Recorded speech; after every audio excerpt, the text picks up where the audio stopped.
In the mid 50, with the era of the Saab 93, when the 93 was introduced on the market in 1956, there was an opportunity for some tarmac racing with Saab.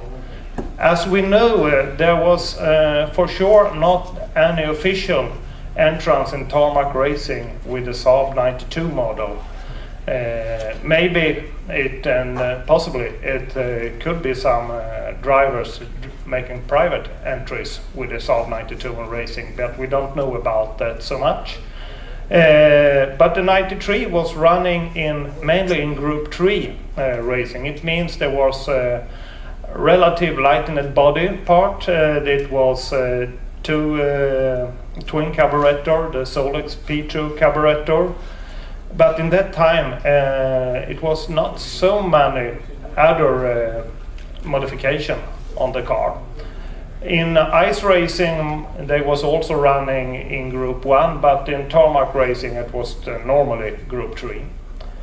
At this time, it was also an interesting project, as you know, the Saab Sonnet 1, the Saab 94, building 6 different cars, nearly the same together, but not all of them was used in motorsports, but some of them was used.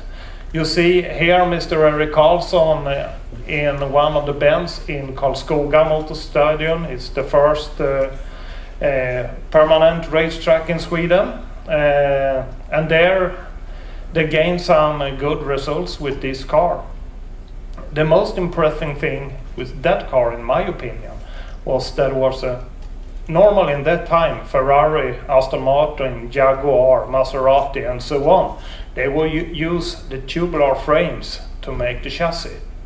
That was normal. Saab, coming from the aircraft heritage, taking the same technical solutions as they do at the jet and even propellered fighter aircraft. They're making a monocoque in aluminium. And this they were doing 1956. I think in Porsche 917, you know, the Gulf livery, famous racing car from Le Mans, for example, with Steve McQueen between the wheel and the film. It was in the early 70s, it was still using a tubular frame. So it was a little bit innovation of it. In 1959, there was a very exciting project from Sweden. There was 2 Saab on the starting grid for the 1959 race of Le Mans. A Swedish car with Sture Nottorp and Gunnar Bengtsson was entered. Also a British team with Sid Harrell was entered, another Saab 93. The British car was a Group 1 specificated Saab 93 GT. But the Swedish car was a little more specialized. It was a normal body, not a GT body, but it had a GT engine with a twin carburetor. It had a prototype 4-speed gearbox, water-cooled drums, and the most exciting thing, this car was very, very light. Because today you use some chemical processing to make the car body more lightened for tarmac racing in the VTCC and ETCC and so on. Saab done this already 1959 on this car. But to citate Mr. Sterling Moss, what in the hell did a car like this have to do at Le Mans? The top speed was 175 kilometers an hour, compared to the Maserati and for sure the winning Aston Martin that year. Nearly 285 kilometers per hour on the Mulsanne Straight. I guess there was Saab drivers holding very stiff in the steering wheel with the Maseratis and Aston Martins coming through. But you have to finish to win a race. And in this year there was 13 car of 55 starters doing that, and the Saab coming 12 overall.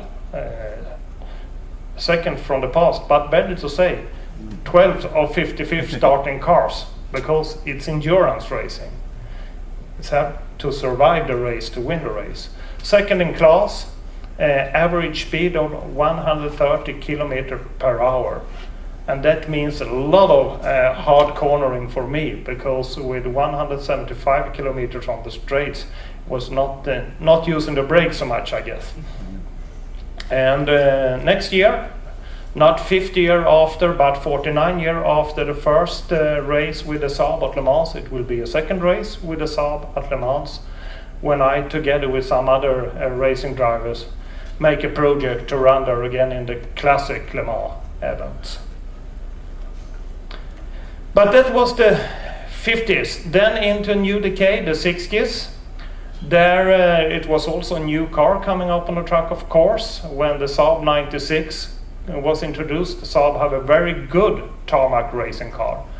This is from the father of STCC, or mother of STCC, is the Swedish Championship at the same track as I mentioned before, Gelleråsen outside Karlskoga. And you see, at that time it was not BMW, Alfa Romeo, Volvo and so on. It was Saab, Saab, Saab, Saab, Saab, Saab, Saab, Saab, Saab. And I know somewhere in the two-stroke smoke is a Fiat Abarth also, but in the behind. That was racing in the Swedish Championship in the small classes. Saab was very, very dominated with the Saab 96 model. In international racing, there were also some good achievements we're coming back to.